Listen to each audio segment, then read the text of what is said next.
Tuhan, shalom. Sekali lagi shalom. Apa kabar saudara?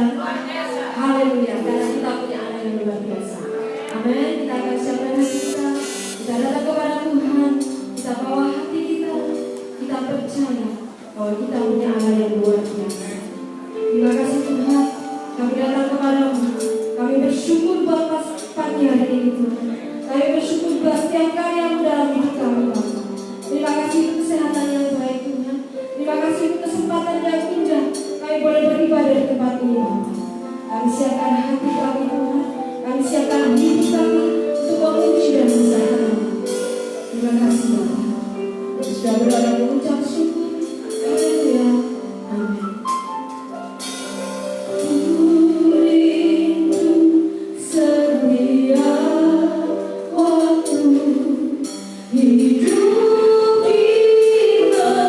Dengan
saudara kita. Haleluya.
Bahwa Dia Allah yang bertanggung jawab atas hidup kita.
Amin.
benar-benar memuji Tuhan nih saudara ya.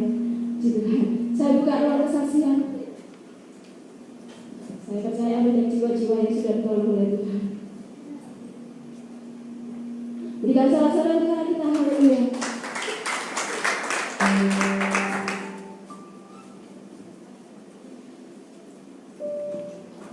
Shalom. Puji Tuhan. Satu kebanggaan buat saya secara pribadi. Hari ini Tuhan memberikan satu tahun saya buat saya. Amin. Bagaimana cinta kasih Tuhan buat saya? Saya selalu bersatu tentang pekerjaan saya. Saya sudah 9 hari di Surabaya. Saya turun dari kapal. Terus saya seorang abk kapal tadi. Bagaimana pemeliharaan Tuhan buat saya dan teman-teman saya pengurus ekonomi di Tidar. Saya diturunkan dari kapal Tidar dari satu saya diturunkan dengan suatu fitnah yang saya sendiri tidak tahu kesalahan saya seperti apa. Tapi saya bersyukur di balik semua itu ada rencana Tuhan yang terindah buat saya. Amin. Suatu rencana Tuhan yang indah buat saya. Kesaksian saya seperti begini. Saya di kapal ini sudah hampir 2 tahun. Saya dimutasikan 2 kali karena saya seorang pengurus koordinator, seorang koordinator di kapal yang tidak. Maka saya dipercayakan untuk selalu menangani bidang pertanian. Bukan saya secara semua hal tidak. Tapi kalau tidak ada saya, tidak ada di kapal itu, ibadah tidak jalan. Dan sekarang saya bilang saya bukan sombong lagi. Itulah panggilan saya untuk melayani kapal tidak. Kapal seluruh kapal ini yang saya panggilan saya untuk melayani. Kesaksian saya seperti ini. Kemarin saya kaget waktu 10 hari yang lalu kapal perjalanan dari pelabuhan Papua itu Papua ke Solo. Saya baru bangun tidur, malamnya saya baru bikin ibadah malamnya. Sorenya kapal mau tiba di Pelabuhan Sorong. Saya pas buka WA ada pemberitahuan dari kantor pusat. Saudara Profesor, Anda sementara ini TOD. TOD itu turun dari kapal. Saya kaget tuh. Saya telepon ke kantor pusat. Saya telepon, Pak, mohon izin saya turun ya Pak. Katanya mau Pak. Terus saya tanya, alasannya apa? Kan saya baru dapat mutasi yang baru. Kalau dapat mutasi yang baru, otomatis itu kita bisa bekerja, bisa 1 tahun setengah, bisa 2 tahun. Kan saya dapat mutasi, kemarin kan saya mutasinya baru. Kok saya baru 4 bulan? Kok saya di TOD kan? Tidak ada masalah. Terus saya penasaran. Saya tanya, masalahnya apa? Kalau itu saya nggak bisa jawab. Nanti kamu ikut arahan kantor dulu. Terus saya tambah penasaran. Mau izin masalahnya apa? Sehingga dia bilang katanya ada masalah sama teman kamu. Udah kamu turun aja ikut arahan dari perusahaan. Terus saya bilang buat beliau, kalau saya ikut arahan dari perusahaan, otomatis saya mengaku kesalahan itu. Saya sendiri tidak tahu masalah saya apa. Kalau saya ikut arahan itu dari Bapak, berarti saya secara tidak langsung saya mengakui kesalahan itu. Terus beliau, Bapak, jangan kita berargumentasi. Saya juga di kantor ada atasan.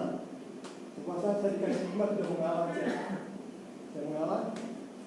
Saya mengucap syukur di balik semua itu ada sesuatu yang Tuhan berikan yang terbaik buat saya.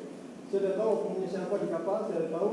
Dan saya bilang, teman-teman pengurus saya bilang, kita tidak terima, saya bilang, nggak usah. Kita mengampuni orang yang mengingatkan mengampuni mereka. Saya terus istri saya bilang, ampuni aja. Pasti di balik semua itu ada rencana Tuhan buat saya. Puji Tuhan, hari Senin kemarin waktu saya ibadah di minggu kemarin, saya ibadah sini. Minggu Senin sorenya saya dikasih kabar. Pak Victor, saya mutasikan di kapal daerah itu untuk kapal kain tata merah. Puji Tuhan, saya bilang, terima kasih Bapak, terima kasih banyak. Kalau itu kepercayaan yang perusahaan berikan buat saya berterima kasih banyak.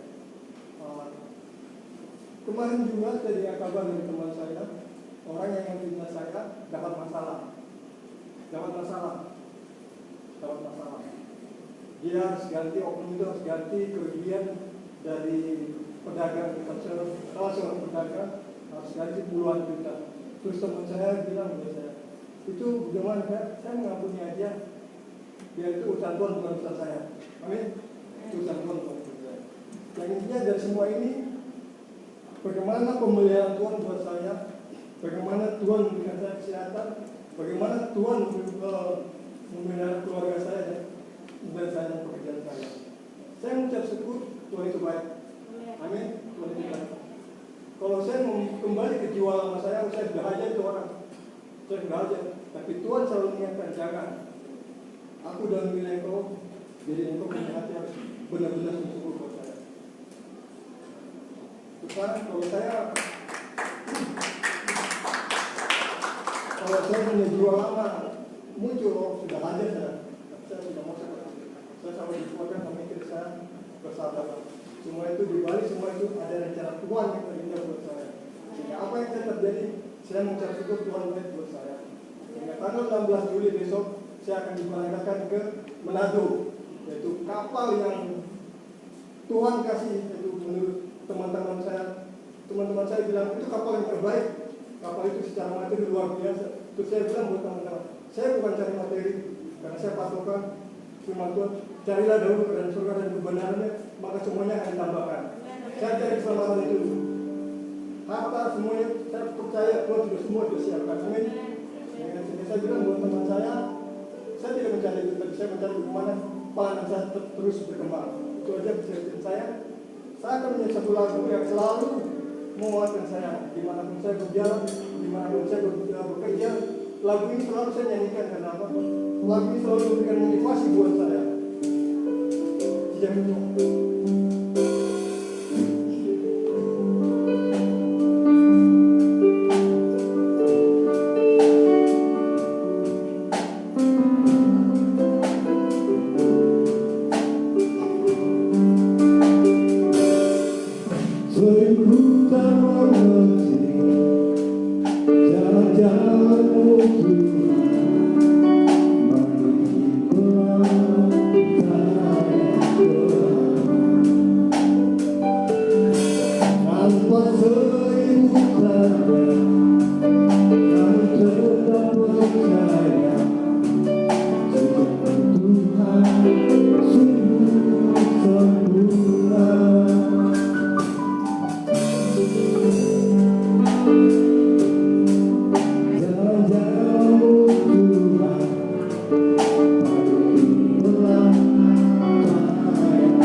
Satu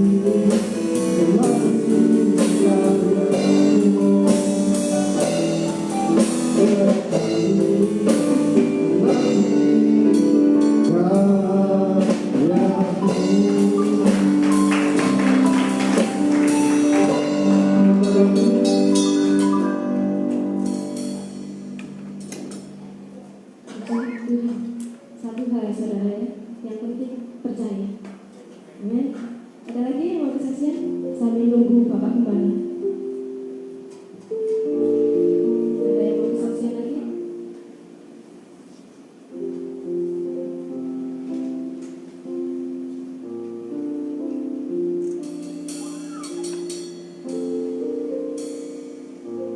Tuhan, kalau nggak ada saya mau cerita ya saudara ya. Kemarin tuh Sabtu saya tuh mau berangkat kerja. Sepeda motor saya kan Beat ya saudara ya, cocok dengan saya yang kakinya nggak seberapa panjang. Saya nggak mau pendek ya, nggak seberapa panjang ya. Beat saya itu sudah saya ganti ban dalam, tapi dipakai sehari bocor lagi, terus besoknya bocor terus saudara, nambah terus 15.000, 10.000 ya. Sudah saya ganti ban dalamnya itu baru saudara ya. Terus kemarin Sabtu itu saya itu mau pulang kerja, nambah lagi saudara. Mau pulang kerja hari Jumat sore itu nambah lagi, karena saya kira bocor. Ternyata bocornya itu tidak ada paku, tidak ada benda tajam yang nancep gitu loh saudara. Jadi nggak tahu apa yang ditambal gitu loh. Sebenarnya sih kalau menurut saya di pompa aja mungkin sudah cukup ya saudara, tapi tidak tahu sama orangnya ditambal. Nggak tahu apanya, karena saya itu tidak ngerti masalah-masalah sepeda motor. Yang saya tahu naik gitu aja wis. Pokoknya sepeda motor saya bisa jalan gitu aja wis cukup. Saya tidak ngerti apa-apa dan sebagainya. Terus akhirnya Sabtu pagi sama suami saya dipanasi. Terus ketika saya mau jalan berangkat, loh bocor lagi katanya suami saya. Udah mau jalan terus ya apa ini? Kan saya berangkatnya bareng anak saya yang besar itu. Saya nganter di kantornya dia di Gedung Sari, baru saya berangkat kantor. Nah, saya itu punya ada sepeda motor 3 saudara. Yang satunya Revo manual itu masukan 1, 2, 3 gigi, yang satunya Vario. Saya mikirnya kalau manual saya kan sudah lama nggak pakai manual saudara, jadinya nanti lupa saya. Manual gigi 1 saya jos saja. Gak akan karuan saudara ya. Jadi saya terus anak saya mama pakai Vario tak? Ya wes Vario, saya mikir Vario saudara. Bayangkan Vario saudara ya. Saudara nggak usah komen apa-apa, bayangkan aja Vario yang tingginya segitu dengan kaki saya yang nggak seberapa panjang ini. Apa saya nggak tersiksa saudara? Terus saya bingung, bagaimana ini? Ya wes lah Vario, hajar wes losdol tak rewel. Saya jalan wes. Digonceng anak saya enak sampai Gedung Sari saudara ya, enak wes. Sampai Gedung Sari saya mikir berat saudara, pikiran saya berat sekali. Saya cuma pasrah sama Tuhan. Tuhan tolong saya perpanjang sedikit kaki saya saudara. Tuhan sampai di kantor saya. Saya bilang itu sama Tuhan. Setelah Tuhan saya percaya saya sampai kantor nggak ada masalah apa-apa. Sudah saudara ya. Untung tidak ada lampu merah di daerah Raya Darmo itu ya. Daerah apa? Pregolan lewat Gedung Sari, lewat Tanjung Sari, lewat Pregolan, terus lewat Tunjungan itu tidak ada lampu merah saudara, jadi saya aman. Macet pun enggak karena saya berangkatnya pagi ya. Saya sudah jalan nyampe Gedung Cowek saudara. Itu kan truk besar ya Gedung Cowek ya Pak ya. Ate macet wes bingung minggir saya saudara. Ada trotoar yang agak tinggian saya minggir, jadi lampu merahnya masih panjang. Saya itu minggir di trotoar supaya apa? Kaki saya bisa nanjak gitu loh. Saya Tuhan, terima kasih Tuhan. Akhirnya saudara, ada sepeda motor yang hampir tiba. Terus ditulungi orang sebelah saya, digoceki supir saya itu. Puji Tuhan Mbak, makanya cilik sepeda motor itu gede. Sudah Pak, jangan komen Pak. Saya juga merasa ini kalau sepeda motor saya kebesaran ini. Ya untuk Mbak, hati-hati minggirnya aja, jalan minggir aja. Saya jalan minggir saudara, jalan 20, 10, gak berani banter. Kalau saya naik Beat, wis dari anakku jagoan mama. Kalau saya naik Vario, aduh, kayak orang hamil saudara, orang sudah manula tua sekali, jalannya pelan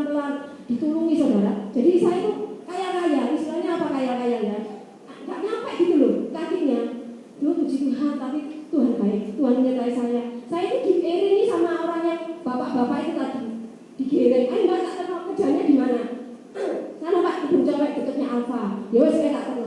Diiringi di belakang saudara. Diiringi di belakang ketika lampu merah. Setir saya ini dipegangi sama bapaknya, saya jadi bisa agak miring dulu sepedanya. Jadi posisi saya miring dulu. Ya, puji Tuhan. Itu Roh Kudus. Ya, jadi saya sampai di tempat kantor tidak mengalami masalah apa-apa. Pulangnya, saya kan mesti latihan di sini saudara. Lewat kapasan itu setengah mati saudara, ya toh. Aduh Tuhan, ya apa ini mikir? Saya mau hijau sepeda motor teman saya, nanti besok bukan lagi atau tambah kerja 2 kali double. Tuhan sertai saya, puji Tuhan. Nggak ada lampu merah, hijau semua dan jalannya sepi sampai di sini. Puji Tuhan saya latihan dengan selamat, tidak apa-apa. Ya, saya sampai nyanyi, ingkong badannya besar. Tapi saya bukan kingkong loh saudara. Memang kaki saya pendek tapi saya bukan kingkong. Ya, puji Tuhan saya anak Gusti.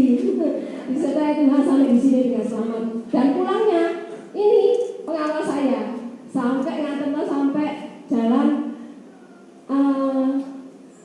mana ada ini tak apa? Iya, kerapan sapi apa bambu runcing. Nggak ada lampu merah sama sekali. Jalannya sepi karena sudah malam. Ya kan, tidak ada orang keluar malam minggu, meskipun malam minggu tidak ada orang keluar karena corona. Jadi sepi, lancar sampai rumah, tidak ada yang apa-apa. Kata anak saya yang laki-laki gini, woi, sikile bundel, sikile bundel, gaya vario. Puji Tuhan, sikile kan kok. Ya, karena kita anak Gusti ya, puji Tuhan saudara. Yang penting percaya. Amin. Puji Tuhan, berikan saudara-saudara yang ada kita. Kita silakan satu kita mendengarkan firman Tuhan.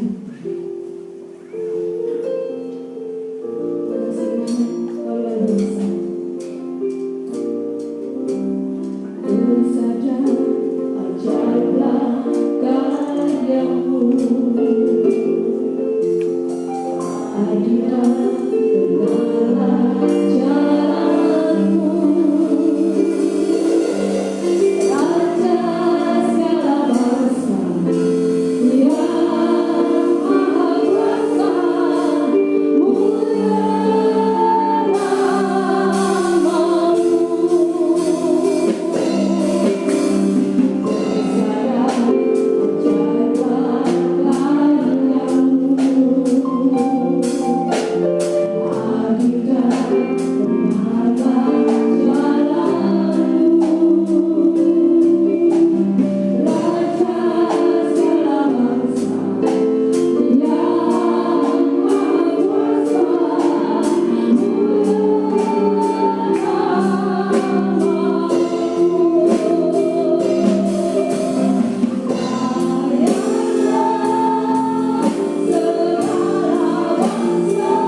Jadikan hati kami tanah yang baik, agar setiap benih firman-Mu boleh tertanam di dalam kehidupan kami, dan kami boleh menjadi pelaku firman.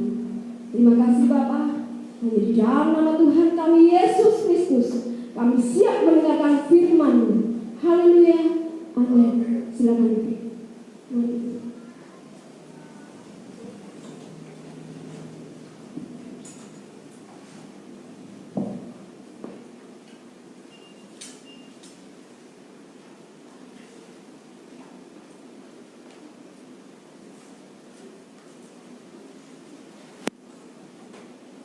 Shalom. Shalom. Apa kabar? Masih pada sukacita? Siap mendengar firman? Siap ditegur firman? Siap diobok-obok firman? Ini jawabnya ini amin, amin, siap.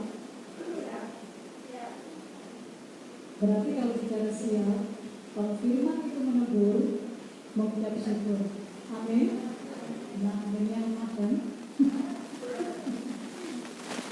Ya, Bapak Ibu yang terkasih, puji Tuhan, hari ini saya diberikan kesempatan untuk boleh berbagi, bersharing tentang kebenaran firman. Bapak Ibu, saya mau cerita satu dulu sebelum kita masuk dalam kebenaran firman. Beberapa waktu yang lalu, kami BB Korda Surabaya, kebetulan saya pengurus di dalamnya, mengadakan seminar wanita cakap berdampak. Jadi ini modul kedua. Di sini hanya Ibu Kiki dan Ibu Lydia, tapi Ibu Lydia cuma satu, yang dua kemarin nggak ikut ya. Saya berharap mungkin satu kali wanita-wanita di tempat ini yang tergabung dalam WDI untuk bisa mengikuti seminar ini, pelatihan wanita cakap berdampak. Dan ibu-ibu sekalian, itu berlangsung 26 Mei kemarin. Kebetulan saya di situ juga sebagai host, sebagai moderator. Kadang-kadang kalau pembicara tidak bisa menjawab pertanyaan oleh peserta, pertanyaan itu dilemparkan ke saya, jadi konkret waktu itu. Dan Bapak Ibu sekalian, waktu sesi integritas, setelah pembicara, pemateri menyampaikan materinya, ada satu ibu, dia bertanya begini, dan ibu ini saya kenal, beliau ini seorang broker itu penjual rumah begitu ya, dia sendiri punya perusahaan. Dia bertanya seperti ini, bagaimana jika mau closing istilahnya, ini pembeli, dia ngomong kepada ibu ini, tolong nanti di dalam nota pembelian itu jangan ditulis harga sesungguhnya. Ibu tahu semua ini berhubungan dengan pajak. Dan saya mengerti jawaban pertanyaan dari ibu ini. Mengapa? Saya tahu. Berharap bahwa jawaban yang diberikan adalah jawaban yang kompromi. Dan waktu itu pembicara dia katakan, mungkin Ibu Syanet yang bisa menjawab. Saya jawab, saya hamba Tuhan, saya mewakili Tuhan, dan saya akan jawab sesuai kebenaran firman Tuhan. Saya katakan, kalau engkau tahu kebenaran firman Tuhan, kalau engkau tahu bahwa itu tidak benar, apa yang engkau lakukan? Ada dua pilihan.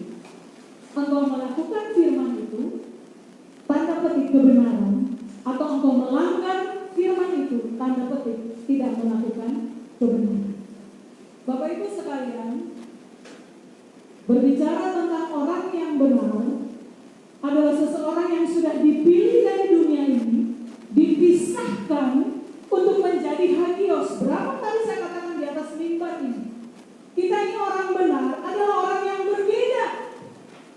Mengapa? Cara hidup kita, karakter kita, kelakuan kita, itu membedakan kita dari orang dunia ini. Roma 12 ayat 2 dikatakan, jangan aku menjadi serupa dengan dunia ini. Berbicara tentang dunia ini, bicara tentang apa? Sistem dunia ini. Alkitab katakan, sistem dunia selalu melawan sistem kerajaan Allah. Kenapa? Karena kita tidak berasal dari dunia ini. Bapak Ibu, kesaksian dari Pak Victor tadi akan istilahnya mendukung firman yang akan saya sampaikan. Berapa banyak dari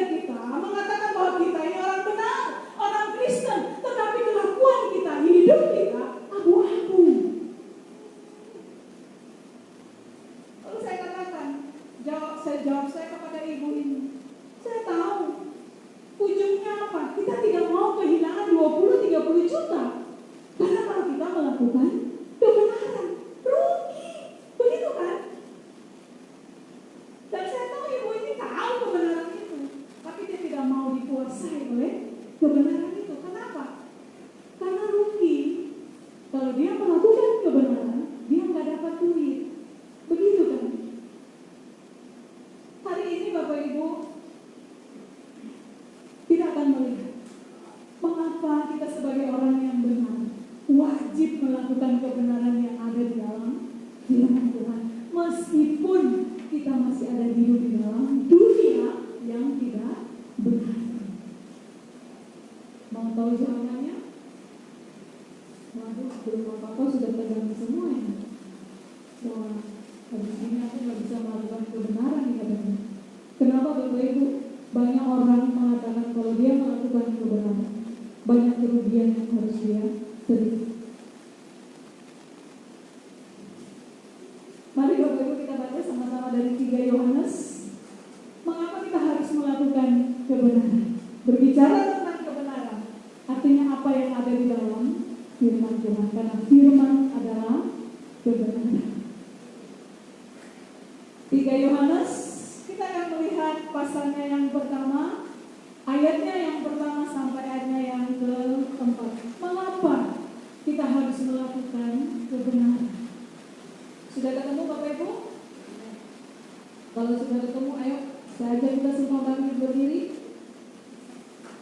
Kita akan membaca bersama-sama 3 Yohanes pasalnya yang pertama, ayatnya yang pertama sampai ayatnya yang keempat.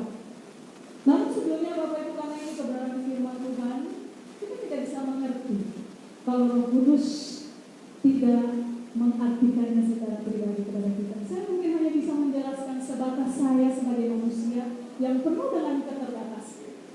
Tetapi Roh Kudus yang mempunyai firman ini, dia akan menjelaskan lebih detail. Bahkan dia akan menolong kita, menguatkan kita untuk bisa melakukan kebenaran. Saya beri waktu kesempatan kepada kita mungkin 5-7 detik berdoa minta pimpinan Roh Kudus sebelum kita membaca firman Tuhan ini.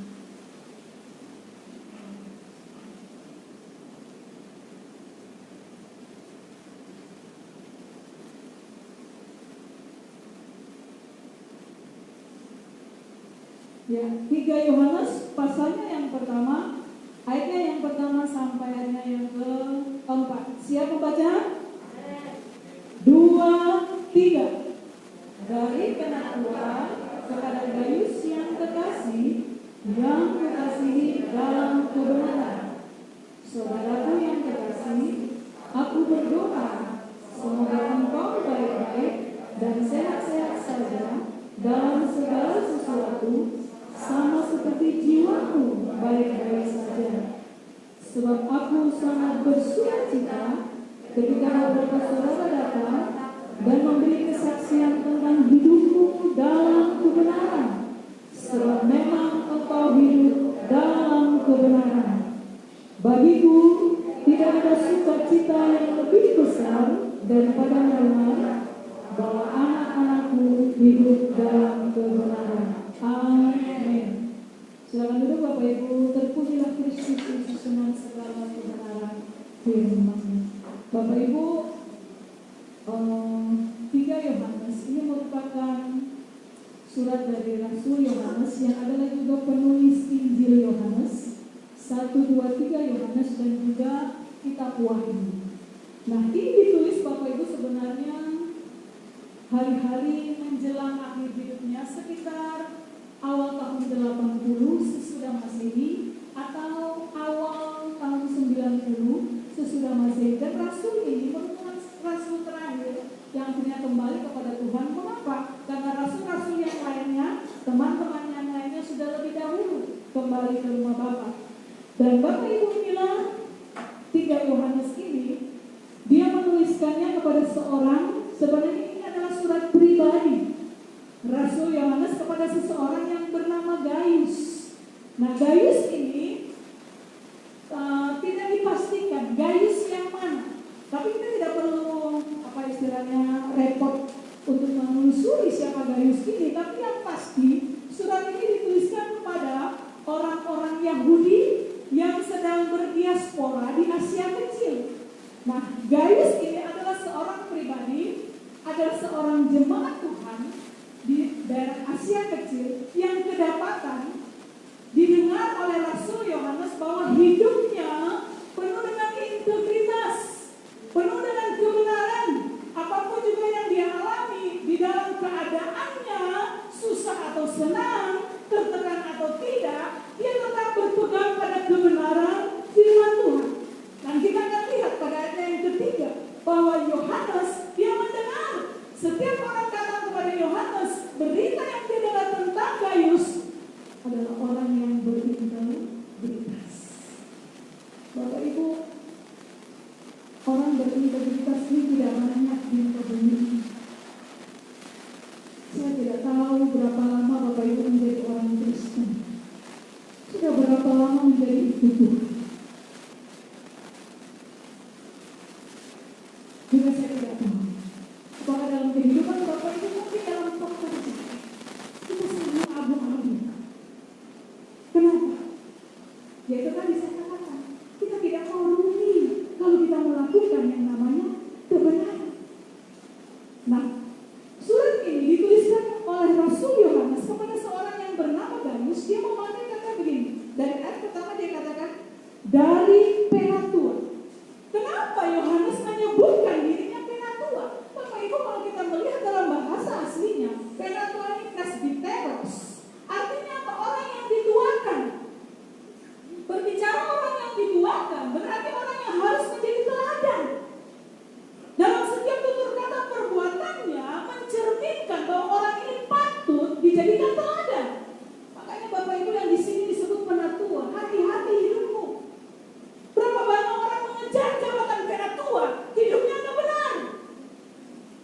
Rasul Yohanes menyebutkan dirinya penatua karena dia tahu bahwa selama kehidupannya dia memegang teguh kebenaran firman Tuhan. Makanya Bapak Ibu kalau disebut penatua itu harus melekat dalam hidupnya, harus disejajarkan dengan apa? Perbuatan dan tingkah laku. Penatua bisa disebut juga gembala, pendeta, pemimpin jemaat. Jadi kalau maksud di dalam gereja yang disebut pemimpin jemaat, hati-hatilah hidupmu. Makanya Rasul Yohanes menyebut dirinya dari penatua karena dia tahu bahwa yang dia tulis ini adalah seorang yang berintegritas. Dia katakan seperti ini, dari penatua, yaitu Rasul Yohanes, kepada Gaius yang kekasih, yang kukasihi dalam kebenaran. Kenapa dia menyebutkan Gaius itu yang kukasihi? Bapak Ibu, berbicara tentang kata yang kukasihi, Yohanes sering menggunakan kata ini dari beberapa tulisan. Kenapa? Karakter Yohanes ini adalah karakter orang yang suka mengasihi, apalagi kepada seseorang yang kedapatan hidupnya dalam kebenaran. Makanya dia katakan kepada Gaius, Gaius yang terkasih, yang kukasihi di dalam kebenaran. Dan Bapak Ibu, kita melihat kenapa kita harus melakukan kebenaran. Dan kebenaran itu merupakan kewajiban bagi seorang yang dikatakan orang benar untuk melakukannya. Karena kita adalah orang yang terkasih. Kalau dalam surat ini Gaius adalah orang terkasih bagi Yohanes, kita jemaat Allah, kita adalah kekasihnya Allah. Bapak Ibu, sadarkah bahwa kita ini kekasih Allah? Halo? Bapak Ibu sadar kalau Bapak Ibu pada saat menjadi orang Kristen dipanggil, dipisahkan menjadi orang benar, menjadi anak-anak Allah. Pada saat itulah kasih Allah sedang ada dalam diri kita. Sadarkah itu Bapak Ibu?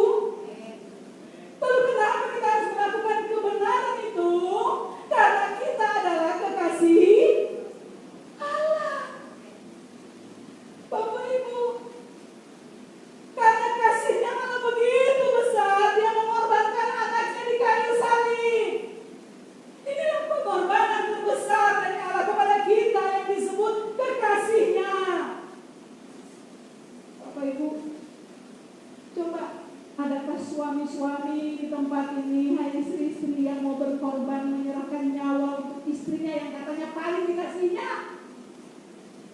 Ada?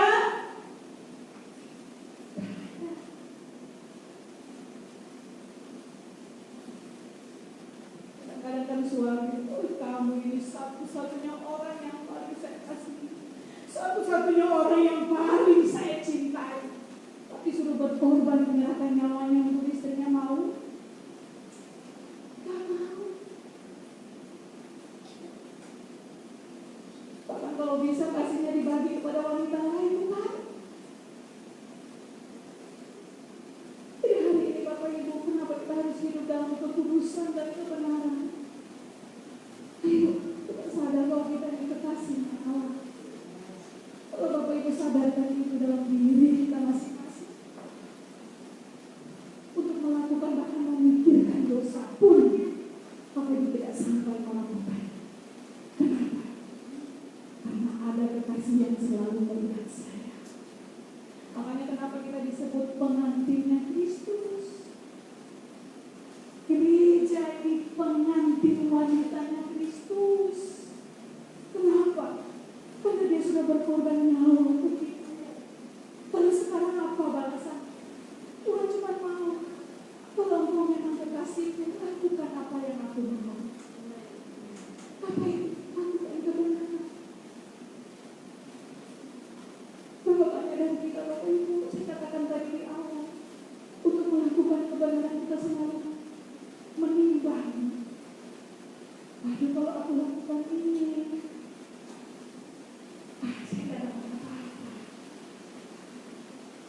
Tapi kalau saya lakukan yang tidak benar ini, paling tidak, kayak cerita awal tadi, saya paling tidak 20-30 juta masuk di kantong saya, bukan?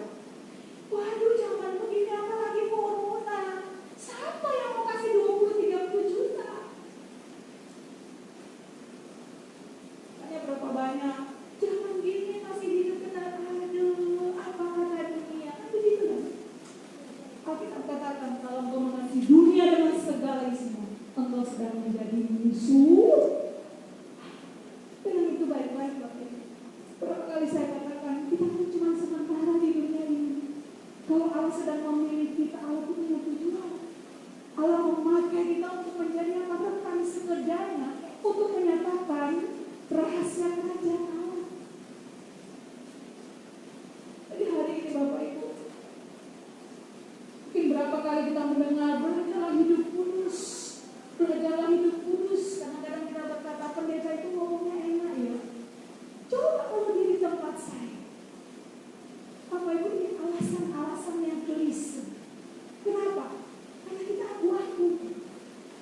Kita katakan tahu ya, katakan ya. Kalau tidak, katakan tidak. Nah, kadang-kadang kita ragu, tidak berani mengambil keputusan untuk berlaku benar di antara orang-orang yang tidak benar. Sehingga kita terlibat kompromi di dalamnya. Demi apa? Hanya kita katakan demi perut. Demi apa? Jasmani. Sesuatu yang materi, yang fana. Sehingga kita kehilangan yang namanya damai sejahtera dengan kekasih. Jadi poin pertama Bapak Ibu, mengapa kita harus hidup benar? Karena kita adalah kekasihnya. Kita belajar tidak menyakiti hati Allah dengan belajar melakukan kebenaran. Amin. Amin ya Allah. Yang kedua, mengapa kita harus hidup benar? Mengapa kita harus melakukan kebenaran? Bapak Ibu, sebenarnya di ayat 2 ini, ayat 2, ayat 3 ini satu paket. Saudaraku yang kekasih, aku berdoa, semoga engkau baik-baik dan sehat-sehat saja dalam segala sesuatu, sama seperti jiwamu baik-baik saja. Ayat yang ketiga, sebab aku sangat bersukacita ketika beberapa saudara datang dan memberi kesaksian tentang hidupmu dalam kebenaran, sebab memang engkau hidup dalam kebenaran. Yang kedua, mengapa kita harus hidup dalam kebenaran? Mengapa kita harus hidup dalam kekudusan?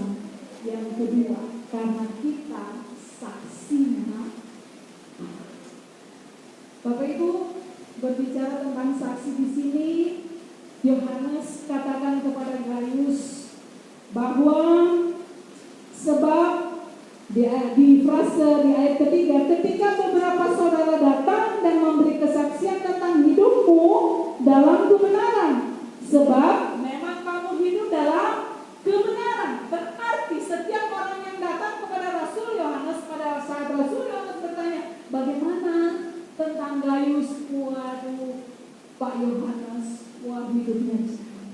Kenapa? Dia hidup dalam kebenaran. Setiap orang yang datang mengunjungi Rasul Yohanes, berita tentang Gaius isinya hidup dalam kebenaran. Dan Bapak Ibu, ini kesaksian kita. Berapa banyak dari kita pada saat orang menceritakan hidup kita, yang keluar dari mulut saksi ini adalah yang benar atau sebaliknya? Kan berapa banyak kita melihat? Bagaimana dengan ibu itu? Wes, jangan didekati, jangan lagi komunikasi dengan ibu itu. Loh, ngomong, wah hidupnya ngutang. Wah, jangan dekati ibu itu lagi. Kalau bicara nama ibu itu, jangan sebutkan nama ibu itu di depan saya. Kenapa? Wes, istrinya sekarang atau suaminya, selingkuhannya. Jangan dekat-dekat, nanti kamu istilahnya ya, nanti roh selingkuh dari tidak ada dari karakter itu. Nanti kamu ketularan roh selingkuhnya dia. Bapak Ibu, ayo perhatikan diri kita masing-masing. Pada saat seseorang menyebut namamu, yang keluar dari orang itu baik atau tidak baik. Kalau berbicara tentang baik, berarti orang ini hidup dalam kebenaran. Nah, Bapak Ibu yang menarik, di ayatnya yang kedua, Yohanes katakan begini, saudaraku yang dikasih kepada Gaius, aku berdoa, semoga engkau baik-baik dan sehat-sehat saja dalam segala sesuatu, sama seperti jiwamu baik-baik saja. Berarti di ayat 2 ini, Bapak Ibu menangkap apa? Menangkapnya apa? Halo? Ayo baca Alkitab itu harus sambil dipikir. Ayat 2 apa yang Bapak Ibu tangkap?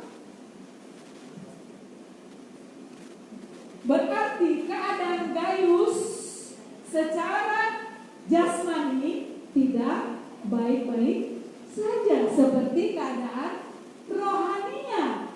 Berarti Gaius di sini sedang dalam posisi sakit. Sakit secara apa? Jasmani. Nah, Bapak Ibu, ada beberapa penafsiran dari ayat 2 ini mengatakan seperti ini. Orang yang hidup dalam kebenaran, dia harus menyeimbangkan antara rohani dan jasmani. Jadi orang kalau hidupnya dalam kebenaran, dia melakukan kebenaran firman, antara jasmani dan rohaninya harus seimbang. Kita melihat berapa banyak pendeta kalau kita dengar, dia di jasa, kenapa meninggalnya? Karena lever. Kenapa meninggalnya? Karena jantung. Kenapa meninggalnya? Diabetesnya tinggi. Nah, Bapak Ibu, sebenarnya ayat ini mungkin di beberapa bagian Alkitab yang lain tidak menyinggung masalah ini. Tapi hari ini Yohanes mau menyinggung masalah ini. Engkau sebagai pelayan Tuhan, sebagai orang benar, mestinya kesehatan jasmani engkau juga jaga. Berarti berbicara apa? Penguasaan diri atas setiap makan minum yang masuk ke dalam mulut kita. Halo. Jadi artinya Yohanes mau mengatakan, rohanimu, jiwamu baik-baik, tapi aku berdoa, jasmanimu juga baik-baik saja. Berapa banyak pendeta karena tidak mengatur jadwalnya, waduh, tidurnya mungkin jam 4 pagi, bangun jam 6. Nah, Yohanes mau mengatakan, hai pelayan-pelayan Tuhan, orang-orang benar, seimbang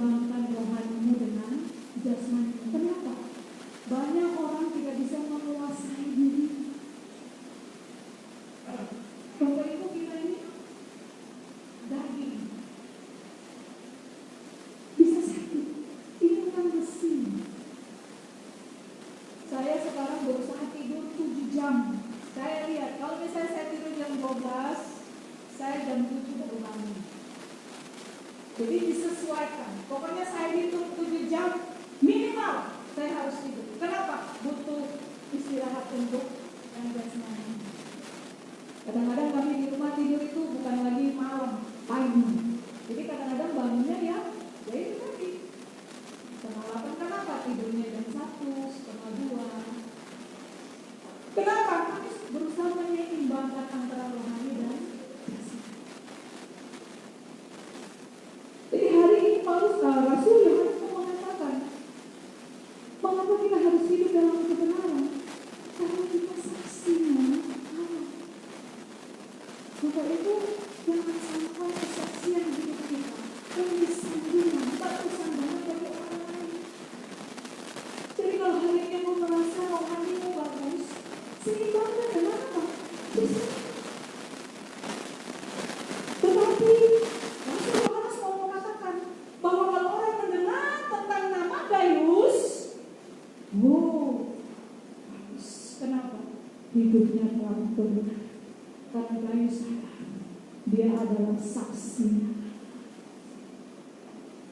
Mengapa Bapak Ibu berbicara tentang saksi? Marturia dalam bahasa asli artinya dia mengalami Tuhan dalam hidupnya.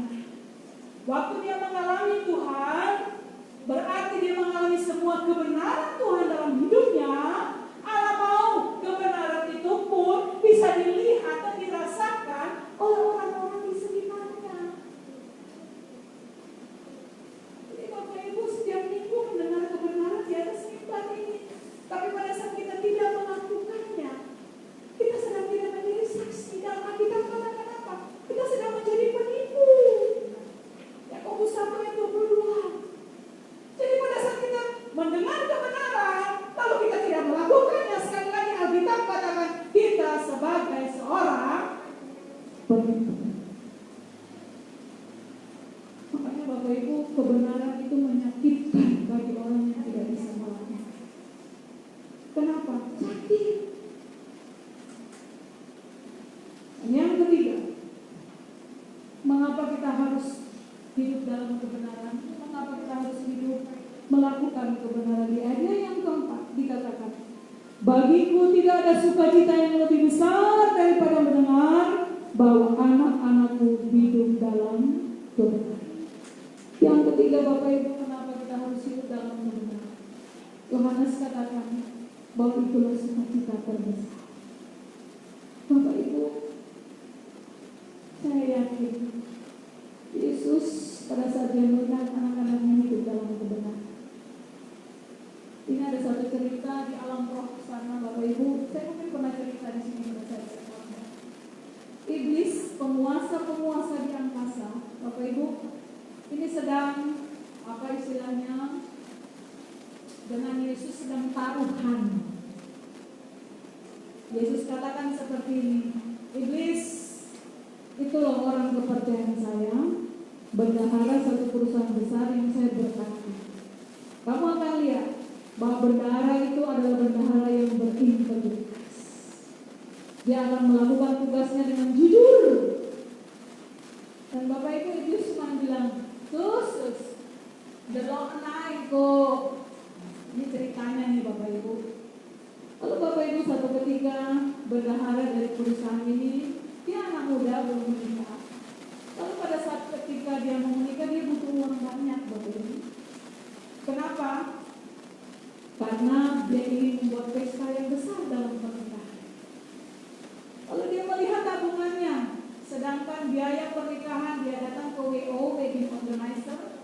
Waduh, kalau menikah paket 1 100 juta, paket 2 dengan segala apa namanya tuh bonus-bonusnya, paket 2 200, paket 3 300. Lalu Bapak Ibu, karena dia merasa dia bendahara dari satu perusahaan besar, bagian keuangan kan, lalu di situ dia mau menaikkan gengsinya. Dia katakan saya mau ambil paket 300 juta. Tapi dia lihat di tabungannya Bapak Ibu cuma ada 100 juta. Lalu dia bilang, kalau aku pinjam di perusahaan, aku harus setiap bulan gajinya kan dipotong. Lalu Bapak Ibu, dia datang ke bosnya bilang begini, gak apa-apa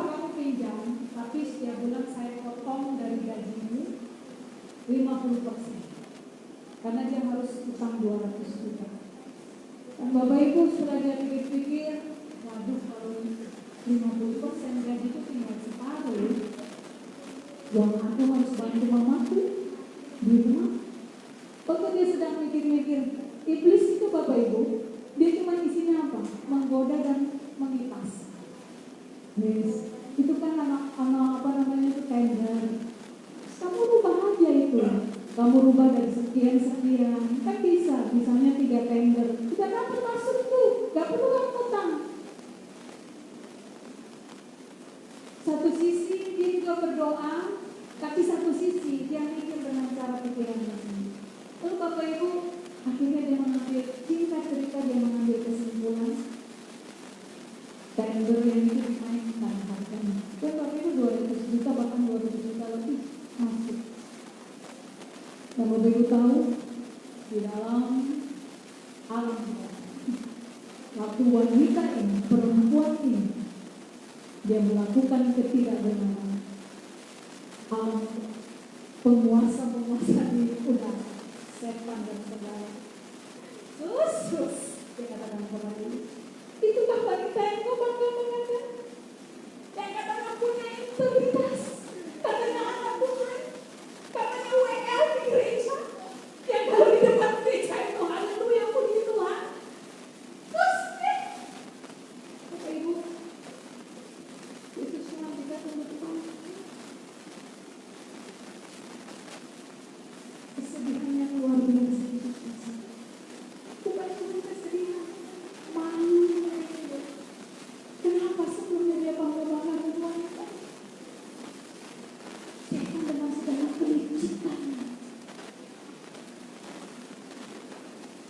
Bapak Ibu, ayat ini berkata, sukacita terbesar.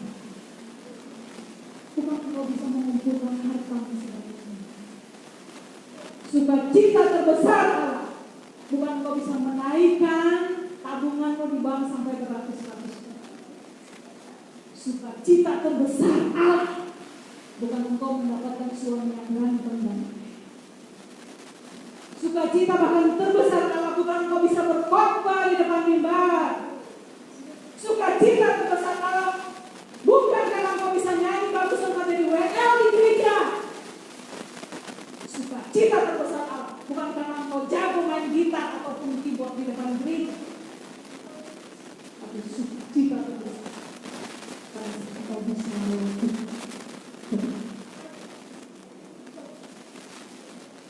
Bapak Ibu, kebenaran ini sulit. Dan Allah tahu, makanya dikirimkan Roh Kudus yang disebut roh kebenaran yang akan menguatkan kita untuk melakukan kebenaran. Kita tidak mampu berjalan sendiri, Bapak Ibu. Makanya hari ini koreksi diri kita setiap hari. Apakah dalam hidup kita Roh Kudus ini yang menuntun hidup kita, atau cara berpikir kita yang duniawi yang menuntun hidup kita? Alkitab mengatakan kalau kita melakukan kebenaran, kita akan rugi di dunia ini, Bapak Ibu. Tetapi mahkota sudah tersedia lagi. Jadi hari ini Bapak Ibu, kita tidak tahu kita diberikan waktu sampai kapan. Tetapi selama engkau masih diberikan yang namanya nafas, dipinjamkan. Saya akan istilah pinjam. Kenapa? Satu kali kita akan diambil nafas itu kembali. Kalau waktu kita mempertanggungjawabkan lagi hadapan Tuhan, apa yang harus kita lakukan? Pada setiap minggu engkau mendengarkan kebenaran dari atas mimbar ini. Itu mumpung masih ada. Saya percaya Pak Victor, kalau bukan kekuatan Roh Kudus tidak mampu. Bapak orang Ambon kan, saya tahu karakter orang Ambon. Bapak Ibu saya boleh ada sampai sekarang ini, ada suami saya di tempat ini. Bagaimana kelakuan saya yang tapi karena Roh Kudus tiap waktu membantu saya, menguatkan saya belajar di dalam kebenaran. Kenapa Bapak Ibu? Ini sukacita terbesar Allah. Kata garis bawahi terbesar. Meskipun kita kelihatan rugi secara jasmani, tapi percayalah Bapak Ibu, mahkota sudah menanti kita di surga. Mungkin secara duniawi kita rugi secara jasmani, tapi ingat, Allah itu Allah yang tahu hukum ekonomi juga dia tahu. Makanya pada saat kita mungkin menderita karena melakukan kebenaran, Allah membangkitkannya dengan mahkota kemuliaan. Amin. Amin. Kalau Bapak Ibu mengatakan amin, saya beri waktu kesempatan meresponi kebenaran firman Tuhan. Mungkin selama ini hidup kita abu-abu. Kita tahu kebenaran itu, tapi kita tidak mampu melakukan. Bukan tidak mampu, karena kita tidak mau melakukan. Hari ini kiranya firman Tuhan yang akan menegur kita. Saya beri kesempatan Bapak Ibu meresponi firman Tuhan.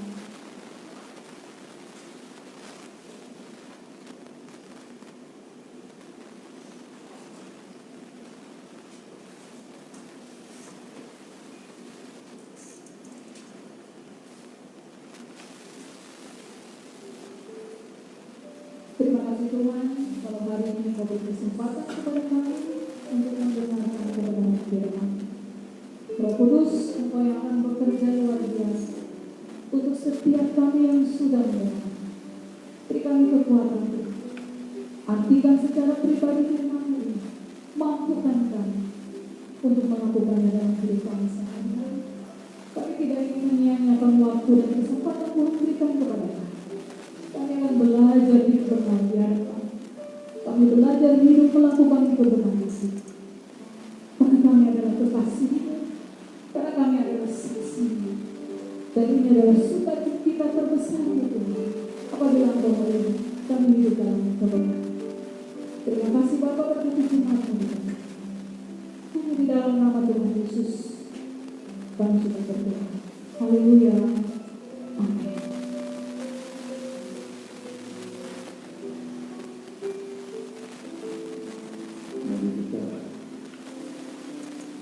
Meresponi firman Tuhan, kita mempersiapkan semuanya sebelum kita masuk dalam perjamuan Tuhan.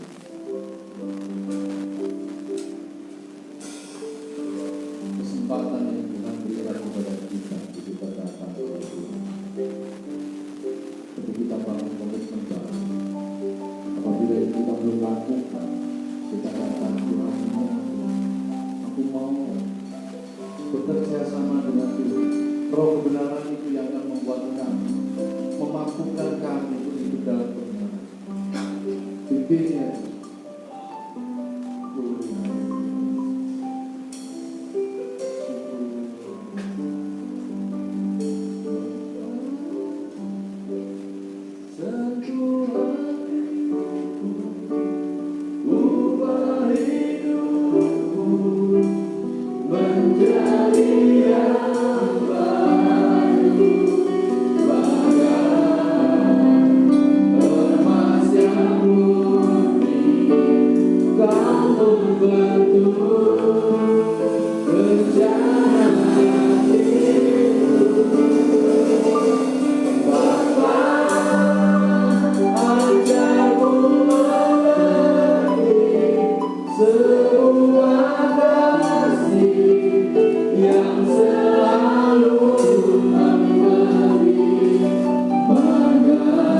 hidup dalam dosa.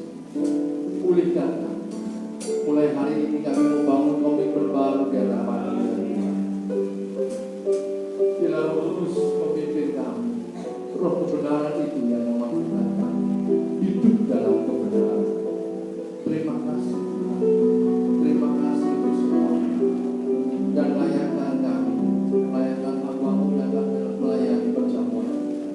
Dan biarlah Tuhan, melalui perjamuan Tuhan kami boleh diingatkan, kami boleh disadarkan bahwa kami punya Tuhan yang luar biasa, yang penuh kasih kepada kami. Terima kasih Tuhan. Terima kasih untuk semua yang Tuhan sudah kerjakan dalam kehidupan kami. Terima kasih Tuhan. Hanya di dalam nama Tuhan Yesus. Haleluya. Amin. Telah kulihat kasih-Mu, Kau memberikan hadiah-Mu dengan darah-Mu, dengan selamatkan-Mu.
telah kuterima dari Tuhan, yaitu bahwa Tuhan Yesus pada malam waktu ia diserahkan mengambil roti, dan setelah itu ia mengucap syukur atasnya. Ia memecah-mecahkannya dan berkata, "Inilah tubuhku yang diserahkan bagi kamu. Perbuatlah ini menjadi peringatan akan aku." Mari kita angkat roti kita di atas kepala kita. Bukankah roti yang ada di tangan kita adalah persekutuan kita dengan tubuh Kristus? Mari kita makan bersama-sama di dalam nama Tuhan.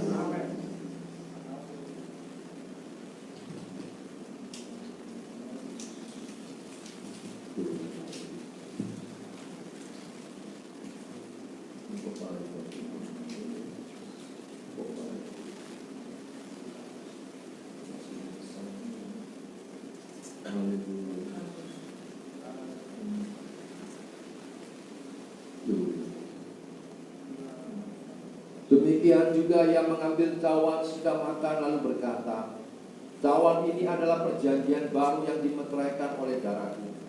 Perbuatlah ini setiap kali kamu meminumnya menjadi peringatan akan aku." Mari kita angkat anggur kita di atas kepala kita. Bukankah anggur yang ada di tangan kita adalah persekutuan kita dengan darah Yesus? Bersama-sama di dalam nama Tuhan. Dan ucapan syukur kita kepada Tuhan.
Dimanapun kami berada, dengan kondisi apapun, Kau sudah memberi yang terbaik buat kami, menyatakan cinta-Mu kepada kami.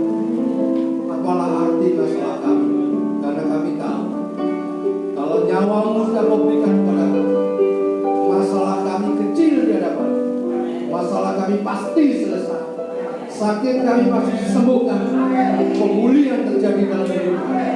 Terima kasih. Terima kasih. Terima kasih untuk semua yang Tuhan sudah kerjakan dalam kehidupan kami.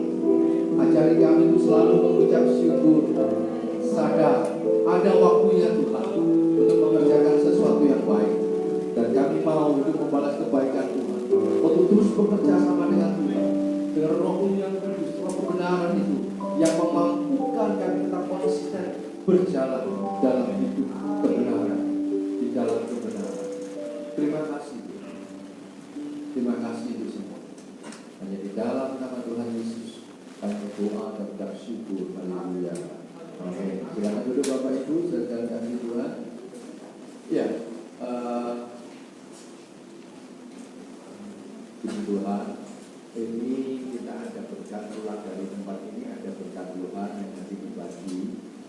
Tapi ini hanya berlaku yang hadir pada saat ini ya. Jadi jangan nanti, nanti yang itu nggak masuk lah gitu ya. Jadi di belakang nanti pulang dari tempat ini yang dapat itu yang dewasa, anak-anak enggak. Dulu saya suami istri ya dapat juga, gitu ya. Yang dewasa yang dapat, ya ada. Yang lajang dapat kok, tapi yang pokok sudah gede, sudah besar ya. Gitu. Kalau masih kecil-kecil belum ya.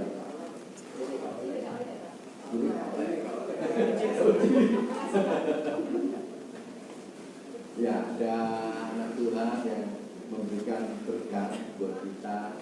Itu cuma Tuhan di tempat ini ya, untuk dibagikan. Ya, saya bagi hari ini. Jadi nanti minggu depan gimana Pak? Ya nggak ada. Kalau ada lagi tidak tak kasih lagi gitu. Kalau orang mana doakan lagi, tak kasih lagi gitu. Oke ya. Pengumuman Bapak Ibu, ibadah kita tetap seperti biasa ya, on site dan online. Puji Tuhan kita sudah bisa pakai kamera ya, ini berkat Tuhan dikasih dari berkat dari gereja lain. Tapi kita lagi setting lagi supaya apa itu sinyalnya ya, kuota internetnya bisa, kami masih lagi cari supaya bisa langsung ke YouTube. Ini kita sudah coba pakai speedy, saya mau cari yang lebih kenceng lagi. Ya, kameranya ini begitu lah. Ya. Jadi kita bisa pakai itu. Terus sementara ini kita rekod masuk ke YouTube jadi siaran tunda. Untuk yang langsung bisa lihat di Facebook maupun di Instagram Rumah Pemulihan Hati Laut. Ya, jadi tetap di YouTube itu siaran tunda. Bagi Bapak Ibu yang ingin memberikan persepuluhan bisa lihat di LCD, di rekening BRI atas nama Dibiya Sotuling. Jika ingin memberikan persembahan ada kotak di belakang atau bisa lewat rekening BCA yang tertera di sini. Juga setiap Jumat kita ada PA ya. Jumat ini kita bisa on-site. Bagi yang mau datang silakan datang di tempat ini. Tapi kita juga ada online pakai Zoom ya. Bagi yang jauh bisa pakai Zoom. Bagi yang mau datang Jumat yang pasti ya sambil lesehan santai ya, saya serius tapi santai.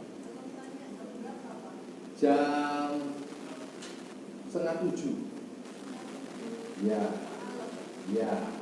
bukan doa malam ya, PA pemahaman Alkitab. Ya, belajar Alkitab. Ya, boleh tanya-tanya di situ. Oh, boleh. Sabtu ya, untuk worship leader, singer, pemain musik, baik tugas dan tidak tugas ya. Diharapkan hadir jam berapa? Jam 6 sore. Ya, latihan misi ini sampai selesai. Jadi diharapkan yang kepingin, saya juga ingin melayani Pak, jadi worship leader, jadi singer, ya silakan datang, monggo datang, koordinator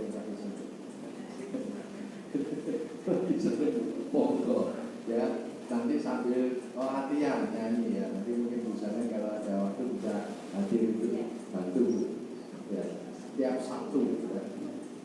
Oke, ya mari kita bagi berdiri. Kita akan baca pengakuan umat kita.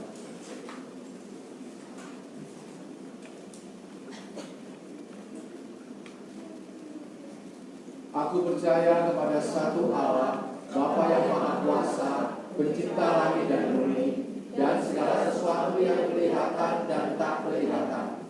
Dan kepada Tuhan Yesus Kristus, Putra Allah yang tunggal, Ia lahir dari Bapa sebelum segala abad. Allah dari Allah, terang dari terang, Allah yang benar dari Allah yang benar.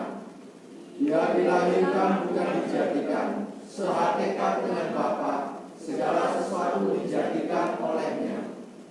Dia turun dari surga bagi kita manusia dan bagi keselamatan kita.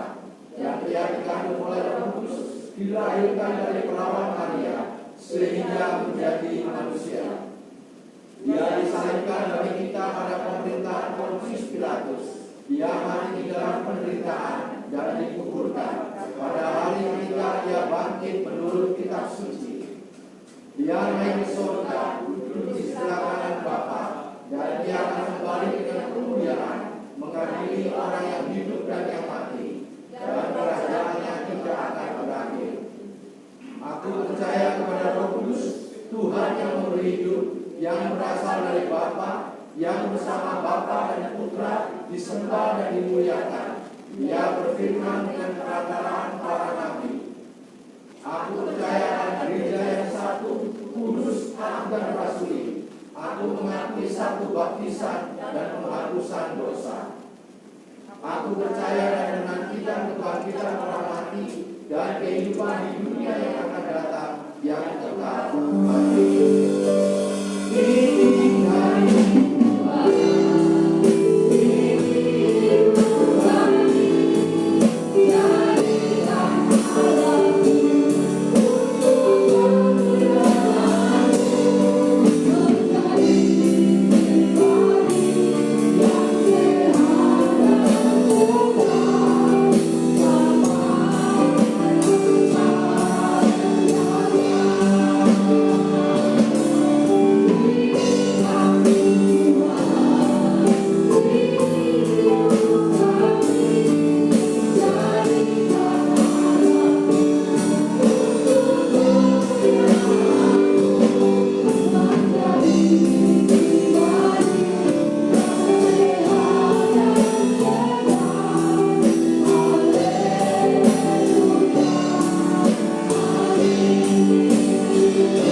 Kami juga berdoa ya Tuhan, setiap anak-anak kamu yang melihat atau menonton acara ini baik siaran tunda, baik melalui Facebook, Instagram, YouTube, dimanapun Tuhan mereka berada, biarlah lawatanmu juga Tuhan nyatakan, kesembuhan terjadi, pemulihan. Terima kasih Tuhan, terima kasih. Kami juga berdoa untuk tetangga kiri kanan muka belakang sekitar tempat ini, RW 14, RW 15, Kelurahan Kerembangan Selatan, Kecamatan Papian, Candian, Kota Surabaya. Tuhan lawatanmu, kasih-Mu, berkat-berkat Tuhan limpahkan, supaya Tuhan mereka juga boleh merasakan kasih Tuhan. Terima kasih Tuhan untuk semua yang Tuhan sudah nyatakan dalam kehidupan kami. Mari saudara kuangkat kedua tanganmu sebagai tanda kuangnya berharap dan bergantung pada Tuhan. Dan sekarang terimalah dan bawalah pulang. Tuhan memberkati engkau dan melindungi engkau. Tuhan menyinari engkau dengan wajahnya dan memberi engkau kasih.